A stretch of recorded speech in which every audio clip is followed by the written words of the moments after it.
Hey brothers, what's up? JK with PornReboot here. Today we're going to be talking about the difference between self-confidence and self-esteem and why this is important to your reboot.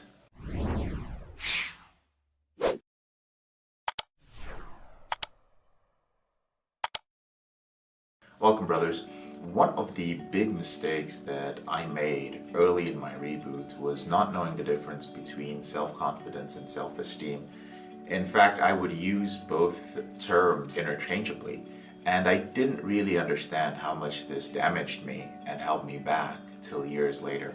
The reason that I made this mistake was that it was just one of those things that I never bothered to question. And maybe you're the same. You just never make the effort to truly understand the difference between self-confidence and self-esteem. It's one of those things that I think a lot of people take the meanings of both things for granted. The moment that I learned the difference, I understood what it would take for me to become truly content in my life. And that was one of the things I was seeking. I was actually seeking a life where I could be happy most of the time and content almost all the time. And I didn't think that was too much to ask. I thought that that was something that was reasonable. And understanding the difference between both of these terms made all the difference. And I'm going to keep this very simple and just show you the differences and how they hold you back in your reboot. Now, typically when you ask someone how they're doing, or how their self-esteem is, they'll tell you, it's good. I have pretty good self-esteem. But the interesting thing is most guys are thinking of their self-confidence when you ask them about their self-esteem. See, self-confidence, the most simple definition is how you feel about what you do. And self-esteem is how you feel about who you are. You can be very, very successful and accomplished if you have great self-confidence. And I work with a lot of men like this in my coaching practice, which means that you are very confident about something you do. And in many cases, that thing you do might actually end up becoming your identity. Let's say you are a doctor, or you are a lawyer, or you are an entrepreneur, and you're very good at what you do. This is what you do most of the time. People know you as John or as Bob, the lawyer, or John the surgeon, or whatever career that you're in, and you identify with that. You're really good at that. That is the thing that puts money in the bank. That's the thing that you use to take care of your family. That's the thing that opens doors for you. That's the thing that has basically helped you move forward in life. That's the thing your parents and loved ones are proud of you for accomplishing, and so it becomes the thing you do. And the big problem with having self-confidence and confusing it with self-esteem, which is how you feel about who you are, is that it holds you back in your reboot. And so when you are going through a reboot and you're trying to end your out of control behavior, you really don't feel like you have a problem. You might hear me or a therapist or some other person talking about how pornography addiction is affecting you, and you're like, I don't think it really affects me. I'm not like those guys. I'm accomplished. I'm doing well. But why is it that you feel that something is missing? That's the question you want to ask yourself. Why is it that despite all the work that you put in and all the things you've accomplished, you still wake up in the morning feeling depressed? You still wake up in the morning feeling like you're worthless? And no matter what anybody tells you, you still feel like some sort of fraud. You still feel very bad inside. And this is something you carry with you over the years. And that's because your behavior with pornography can chip away at your self-esteem while leaving your self-confidence, what you do, intact. This is also a good time for me to point out to my brothers who believe that if they improve their self-esteem, that their lives are going to improve greatly. So there's some men who feel like, man, if I could work on my self-esteem, then I would be able to move up financially. I would be able to get into my ideal relationship. I would be able to gain different things in life. And that's not the case. Usually you're thinking like that because you're confusing self-esteem with self-confidence. Unlike many therapists and individuals who give men advice on issues like this, I don't think it's that big a deal if you don't have any self-esteem when you have nothing. I actually feel that if you don't have any self-confidence and any self-esteem, you need to start building some self-confidence. That is one of the easiest things to build, because how you feel about who you are, your self-esteem, could have been determined by the way you grew up, the place you grew up, the culture you grew up in, or your religion. And these are messages which are embedded deeply into your subconscious mind. It takes a lot of work to improve your self-esteem, but you can definitely work on your self-confidence. What does working on your self-confidence do? Working on your self-confidence helps you to move to a place in life where you are comfortable enough and you're not so busy spending all your energy focusing on your most basic needs that you can actually start working on your self-esteem.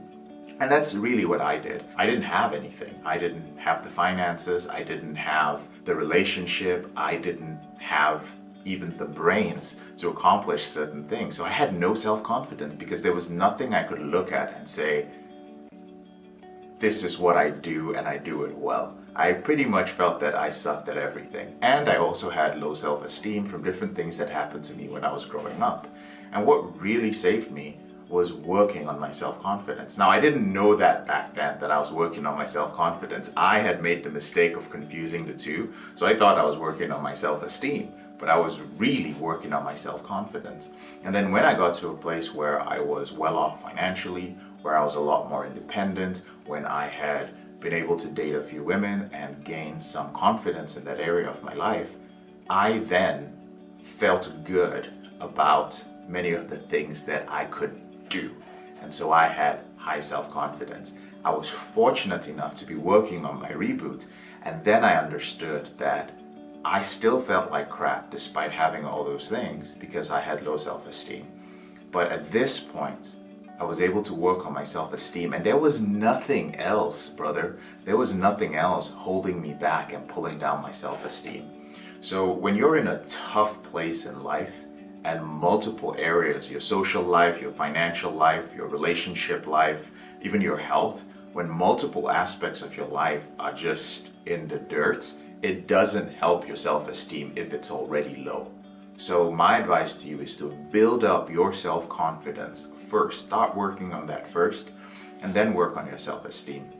Now, what if you don't know if you have low self-esteem?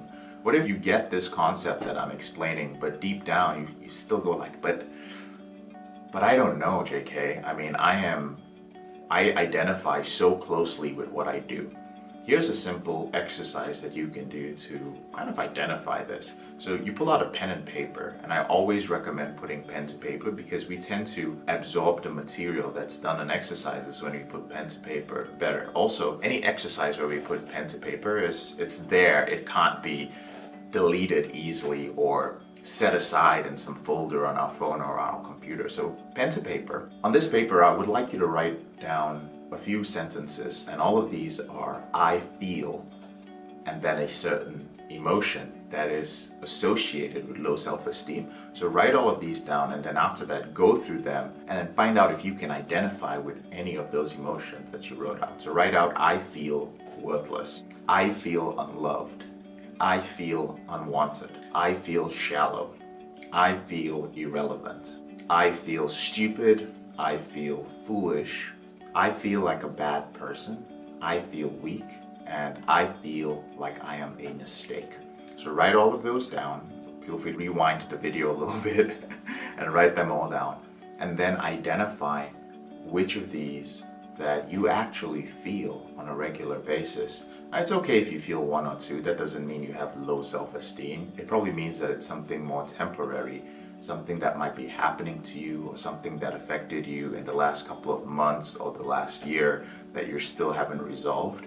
But if you identify a handful of these emotions, regardless of how awesome your life may seem on the surface, but if you identify these and you're like, man, I actually walk around feeling this way. On the outside, people think I'm this sort of person, but deep within me, I identify with these particular emotions. Well, that's a sign that you probably have low self-esteem. And When you get to a point that you can identify that you have low self-esteem, that's a great place to start working on your reboot. Shame is one of the big things that lowers our self-esteem. When you engage in an out-of-control behavior over and over again, and you lie about it, you lie to yourself, you lie to your loved ones, you lie to your parents, you lie to your wife, or you live this life where on the surface everybody thinks you're this great moral person, but deep within you're not, then you're going to experience low self-esteem. It's a message that is given to you over and over and over again till it becomes a part of your identity. And eventually, you can live your life, but it's going to be a life that is not happy, and it's going to be a life where there isn't much contentment. And as I said at the beginning of the video, personally, that is one of the things I was seeking. And in PornReboot, that is one of the goals that I have for the men who go through our program. I want you to be a happier man, and I want you to be a content man. And you cannot be either of those things if you have low self-esteem. Your material goods and the things that you accomplish are nothing without self-esteem. But with self-esteem, well, you're going to enjoy your short or long time on this planet. I'm JK, your brother in this struggle. Thank you so much for taking the time to watch this video. Now, whenever you're ready, there are a couple of ways that I can help you end your out-of-control behavior with porn, sex, or masturbation. The first way is to download a free copy of my ebook. It's called Confessions of a Porn Addict, 7 Secrets of Porn-Free Men, and it's the roadmap to ending your out-of-control behavior with pornography. There's a link to download it in the description of the video below. The second way is to join our free Facebook group. It is a group where you can get yourself an accountability partner, and you can be in a community of men who are actually serious about their reboots.